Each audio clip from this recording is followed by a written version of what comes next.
Assalamualaikum warahmatullahi wabarakatuh. Kami dari UPN Veteran Jakarta, Fakultas Ekonomi dan Bisnis, Program Studi S1 Manajemen, kelompok 3 dari mata kuliah Manajemen Pemasaran Internasional kelas C yang diampu oleh Ibu Bernadine MM akan mempresentasikan hasil diskusi kami mengenai implementasi ilmu manajemen pemasaran internasional pada PT Mayora dan PT Traveloka. Sebelum itu, izinkan saya dan rekan-rekan saya untuk memperkenalkan diri. Saya Dinda Arifia Pujiantari dengan akhiran NIM 004. Saya Hayatul Nurul Ala dengan NIM akhir 194. Saya Gracia Remasinulingga dengan NIM akhir 121. Saya Fahriza Putri Salsabila dengan NIM akhir 128. Saya Fabian Anggi Franky Numaraja dengan NIM belakang 134. Saya Diki Rizky Saputra dengan NIM akhir 161. Saya Farhan Ali Rahman dengan NIM belakang 252. Selamat menyaksikan. PT Mayora merupakan salah satu perusahaan fast moving consumer good terbesar di Indonesia yang didirikan pada tahun 1977. Produk-produk dari PT Mayora antara lain seperti Kopiko, Torabika, Energen, Astor, Teh Sariwangi, Teh Pucuk Harum, Coki-Coki, dan sirup ABC. Saat ini PT Mayora berkantor pusat di Jakarta dan memiliki pabrik di beberapa wilayah di Indonesia seperti Tangerang, Surabaya, Semarang, dan Medan. Adapun pabrik Mayora di luar negeri yaitu Malaysia, Vietnam, dan India.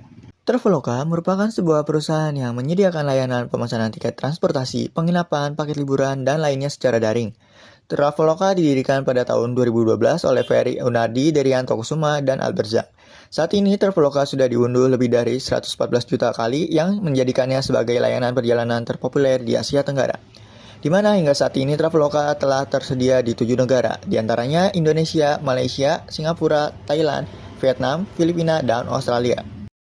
Strategi ekspansi pada Traveloka yang pertama, diversifikasi produk dan layanan, yaitu Traveloka menyediakan layanan untuk transportasi, rekreasi, dan penginapan. Yang kedua, ekspansi geografis dengan membuka operasi di pasar, dan yang ketiga, bermitra dengan usaha lokal. Strategi ekspansi pada PT Mayora yang pertama, penetrasi pasar melalui produk unggulan seperti Beng Beng, Kopiko, dan Energen. Yang kedua, ekspansi produksi dan distribusi dengan mendirikan pabrik di negara tujuan, dan yang terakhir, menyesuaikan dengan kebutuhan warga lokal.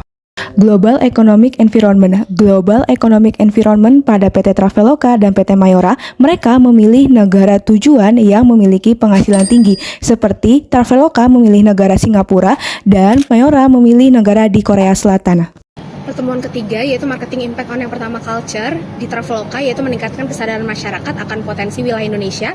Yang kedua, mendorong masyarakat menghargai budaya Indonesia, dan yang terakhir, mengembangkan potensi pariwisata Indonesia. Sedangkan di PT Mayora yang pertama yaitu memperkuat nilai gotong royong, nasionalisme, dan kekeluargaan. Yang kedua, membentuk persepsi bahwa Mayora dekat dengan budaya Indonesia, dan yang terakhir, mengembangkan budaya Indonesia.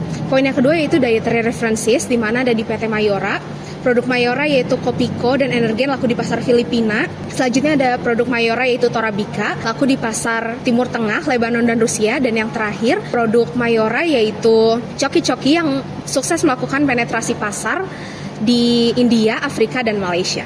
Selanjutnya ada language and communication di Traveloka, yaitu ada pilihan bahasa, panduan wisata, dan panduan pengguna. Sedangkan di PT Mayora di kemasannya menggunakan bahasa Inggris sebagai bahasa internasional. Selanjutnya ada attitudes, beliefs, and values, di mana Traveloka dan Mayora dalam pemasarannya memasukkan unsur budaya lokal ke dalam iklan produknya atau iklan layanannya. Selanjutnya ada religion and aesthetic, di mana Traveloka memberikan diskon 5% dengan Traveloka Pay Later di saat hari besar keagamaan, dan Mayora membentuk parcel yang isinya Astor, biskuit, dan permen di saat hari raya Idul Fitri.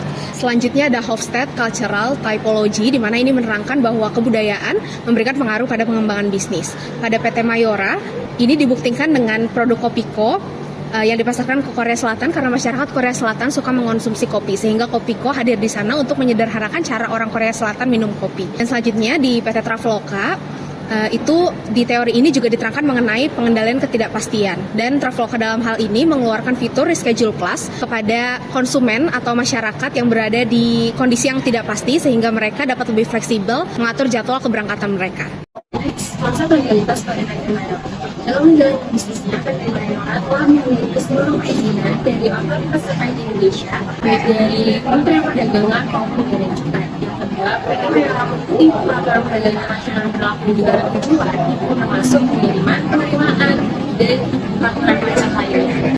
Selanjutnya saya akan membahas prosedur ekspor pada Traveloka dan Mayora. Saya akan membahas PT Mayora terlebih dahulu. Yang pertama adalah penetapan produk yang mau diekspor. Kedua adalah penyusunan dokumen. Yang ketiga adalah pemilihan metode transportasi seperti darat, laut maupun udara. Selanjutnya adalah perizinan transportasi. Kemudian yang kelima itu ada pengemasan dan penguatan barang. Lalu ada pengecekan dan pelacakan pengiriman.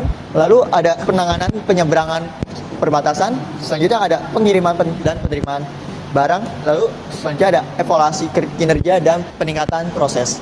Selanjutnya prosedur PT Traveloka, yaitu pertama penentuan layanan, kemudian penyusunan dokumen, ketiga ada pilihan metode pembayaran, selanjutnya adalah konfirmasi pemesanan, lalu ada layanan setiap saat 24 jam, lalu ada layanan purna jual, lalu ada peningkatan layanan.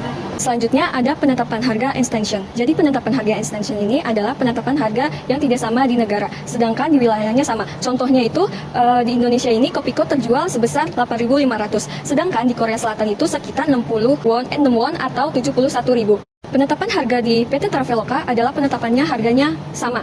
Contohnya seperti transportasi, pariwisata, dan penginapannya. Selanjutnya itu penetapan harga adaptasi. Jadi di sini itu penetapan harganya itu sesuai kondisi negaranya masing-masing. Contohnya seperti PT Mayora dan Traveloka, daya beli konsumennya melemah, maka PT Mayora dan Traveloka akan memberikan diskon kepada konsumennya atau pelanggannya. Dan jika daya belinya naik menguat, akan naikkan harganya. Selanjutnya yaitu ada penetapan geosentrik. Jadi penetapan geosentrik ini adalah penetapan harga per unit barangnya didasarkan wilayahnya. Nah, contohnya itu seperti harga produk Mayora di Papua itu lebih mahal dibanding di Jakarta. Dan kalau Traveloka itu pariwisatanya lebih mahal di Singapura, sedangkan di Indonesia itu lebih murah.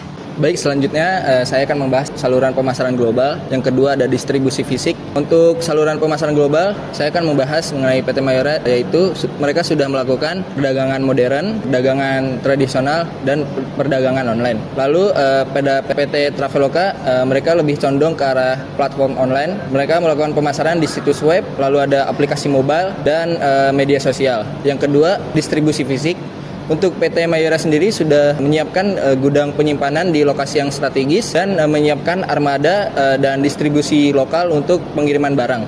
Sedangkan PT Traveloka mereka lebih ke menjalin kerjasama dengan kemitraan seperti maskapai penerbangan, lalu ada hotel dan jasa pelayanan lainnya. Untuk pertemuan ke-14 yaitu Global Marketing Communication Decision seperti Sales, Promotion, dan Personal Selling. Untuk Mayora, perusahaan ini fokus meningkatkan brand awareness global dengan komunikasi melalui media sosial dan iklan TV, serta promosi penjualan seperti diskon dan program loyalitas. Personal Selling dilakukan melalui perwakilan lokal dan pelatihan produk. Mereka mempekerjakan tenaga penjualan dari berbagai kebangsaan untuk membantu penyesuaian budaya. Direct marketing dilakukan melalui email dan SMS. Media pendukung seperti konten digital dan iklan TV, sementara sponsorship mencakup antara kuliner dan olahraga. Traveloka di sisi lain memperkenalkan layanan baru dengan kampanye media sosial dan iklan online. Direct marketing dilakukan melalui kampanye email dan push notification, serta sponsorship acara perjalanan dan budaya lokal. Untuk yang pertemuan ke-15 yaitu